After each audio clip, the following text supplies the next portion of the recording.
Era o último dia de Ana em Lisboa, a cidade que a havia mastigado e cuspido como um osso seco. Aos 29 anos, depois de 7 anos de lutas inglórias no mundo do teatro e do cinema português, ela havia comprado uma passagem só de ida para o Porto, onde sua família a esperava com olhares piedosos e conselhos práticos. Vem para casa, filha. Aqui há empregos reais, não esses sonhos que te matam aos poucos. Mas antes de partir, Ana decidiu caminhar uma última vez pelas ruas de Alfama, sentindo o sol morno bater no rosto como uma ironia cruel. Ela entrou num café pequeno e esquecido, o Café das Sombras, escondido entre uma livraria antiga e uma loja de azulejos artesanais. O aroma de café forte e pastéis de nata preenchia o ar, e o lugar parecia um refúgio intocado pelo frenesi da indústria cultural lisboeta. Pediu um café curto, sentou-se à janela e deixou o olhar vagar pela rua, pensando no quanto havia perdido. Não só papéis, mas pedaços de si mesma, dilacerados por traições que ela havia engolido em silêncio. Foi então que o homem idoso à mesa ao lado a observou com olhos penetrantes, como se pudesse ler as cicatrizes invisíveis em sua alma. Você é atriz, não é? Perguntou ele com uma voz suave, mas carregada de uma sabedoria antiga. Ana quase mentiu, quase disse que era apenas uma empregada de mesa ou que havia desistido para sempre. Mas era o seu último dia, e o que restava para perder? Sim, ou era. Hoje estou desistindo de tudo. As palavras saíram como um sussurro amargo, e algo nelas acendeu uma faísca nos olhos dele. Ele se apresentou como Rui Mendes, um homem de 70 e poucos anos, com cabelos brancos e uma elegância discreta que sugeria um passado de glórias. Ele se moveu para a mesa dela, com movimentos cuidadosos, como se carregasse o peso de décadas de segredos. Conte-me, Ana. O que a trouxe até aqui, e o que a está levando embora? A tensão crescia devagar, como uma maré subindo. Ana hesitou, mas o silêncio entre eles era como um convite irresistível. Ela começou a falar, e as palavras fluíram como veneno acumulado. Havia chegado a Lisboa 7 anos antes, fresca da Universidade no Porto, com um diploma em artes cênicas e a confiança ingênua de quem fora a estrela do teatro local. Vou conquistar o mundo, pensara ela, inspirada pelos grandes nomes do cinema português como Manuel de Oliveira ou Pedro Costa. Mas a realidade a esmagara. Audições intermináveis, mais de 500, callbacks que evaporavam no ar. Papéis perfeitos que iam para outras, diretores que diziam, és talentosa, mas demasiado intensa, ou demasiado nova, ou simplesmente não encaixas. Para sobreviver, trabalhara como empregada em restaurantes da Baixa, servindo turistas enquanto ensaiava monólogos no espelho do banheiro. Tomara aulas que não podia pagar, tiveram um agente que a largara por não fechar contratos suficientes. Participara de curtas-metragens estudantis, espetáculos gratuitos, qualquer coisa que prometesse uma porta aberta. Nada se abrira. 3 meses antes, o ponto de ruptura chegara como um soco no estômago. Sua companheira de apartamento, Sofia, que também era atriz, a traíra de forma vil. Elas eram próximas, confidentes, até amantes em segredo. Sofia sabia de todos os sonhos de Ana, de cada vulnerabilidade. Quando um papel principal num filme independente surgiu, uma história de perda e redenção, dirigida por um nome emergente, Tiago Lopes, Ana se preparara com alma e corpo.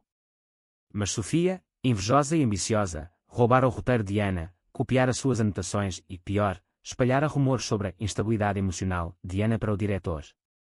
Ana descobrira tudo tarde demais, ao ver Sofia anunciando o papel nas redes sociais, com um sorriso falso e legendas de gratidão pelo universo. A traição a deixara muda, paralisada. Não confrontara Sofia, não denunciara nada. Apenas engolira a dor, como sempre fizera, deixando que o silêncio a corroesse por dentro. Seus pais, no Porto, insistiam, 7 anos é o suficiente. Ser realista. E quando o proprietário do apartamento a ameaçou com despejo por aluguéis atrasados, Ana cedera. Comprou a passagem para o Porto, empacotou a vida em 2 malas e disse adeus ao apartamento vazio. Naquela manhã, o sol de Lisboa brilhava impiedoso, destacando cada rachadura na fachada do café. Ana contava tudo a Rui, a voz tremendo com uma raiva contida que ela mal reconhecia. Fui traída, Rui. Não só por Sofia, mas por este mundo inteiro. Eles veem o teu talento e o pisam, porque é mais fácil roubar do que competir. Rui ouvia em silêncio, os olhos fixos nos dela, como se estivesse medindo a profundidade da ferida. Traição é como um veneno lento, Ana. Envenena a alma, mas pode também forjar uma espada. Eu sei, porque vivi isso. Ele pausou, bebendo o café devagar, deixando o suspense crescer. Fui realizador, outrora. Um dos que moldaram o cinema português nos anos 80 e 90. Filmes como Sombras do Passado e Caminhos Perdidos. Mas comecei como ator, e falhei miseravelmente. 3 anos de humilhações, até admitir que o meu lugar era atrás das câmaras. Ana sentiu um arrepio. Rui Mendes, o Rui Mendes. O lendário realizador que descobrira atores como Maria de Medeiros em papéis icônicos, que fora nomeado para prémios internacionais. Você é uma lenda. Rui sorriu com modéstia. Sou um homem reformado que bebe café e observa o mundo. Mas vejo em ti algo que vi em mim, uma dor que pode ser transformada. A conversa aprofundava a tensão, cada palavra como um nó apertando. Rui perguntou sobre as audições de Ana, sobre como ela se preparava, e ela confessou: eu performo, Rui. Tento ser o que eles querem, mas perco-me no meio. Ele acenou. Isso é exaustivo. E a traição de Sofia? Como te sentes agora? Ana apertou os punhos. Quero que ela pague. Não com violência, mas com o mesmo silêncio que me impôs. Quero voltar e mostrar que ela não me destruiu. Rui hesitou, então decidiu. Posso pedir-te um favor? Antes de partires, encontra a minha neta, Inês. Ela é realizadora, no seu primeiro longa-metragem. Um drama sobre traição e vingança silenciosa numa companhia de teatro lisboeta. Procura meses pela atriz principal, alguém com profundidade real, não polida. Alguém como tu, que carrega feridas autênticas. Ana gelou. Era coincidência demais, ou o destino a zombar? Uma audição. Uma reunião. Nada prometo, mas tu nada tens a perder. A emoção borbulhava, densa como névoa. Ana pensou na passagem, no porto, na rendição. Mas a dor de Sofia a cutucava, uma faísca de vingança. Sim, eu vou. Rui ligou para Inês, e 1 hora depois ela chegou ao café, uma mulher de 30 e poucos anos, com cabelos cacheados e uma energia intensa. Avô me falou de ti, Ana. Estou desesperada. O meu filme, Sombras Traídas, é sobre uma atriz traída pela melhor amiga, que rouba o seu papel e a destrói psicologicamente. A protagonista, Clara, planeia uma vingança sutil, usando o teatro para expor a traição sem uma palavra direta. Ana sentiu o estômago revirar, era a sua história, espelhada. Elas leram uma cena juntas, e Ana não atuou, viveu. As palavras de Clara eram as dela, o medo de admitir falha, a raiva engolida, o plano de retaliação. Inês ficou em silêncio, depois: isto é real, tu és Clara.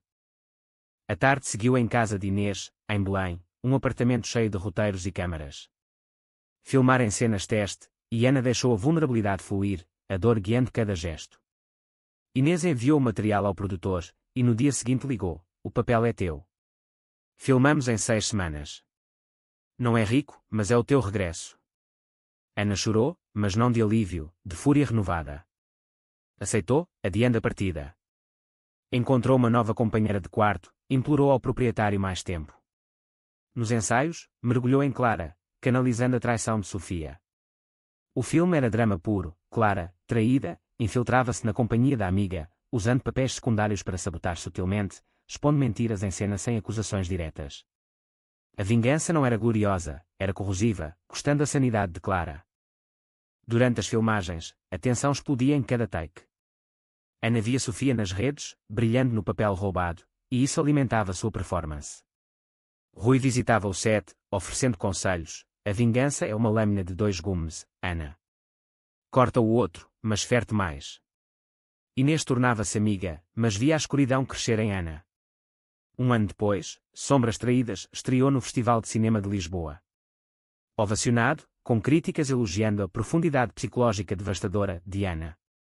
Agentes ligaram, ela assinou com um bom, bucoco papéis em séries da RTP.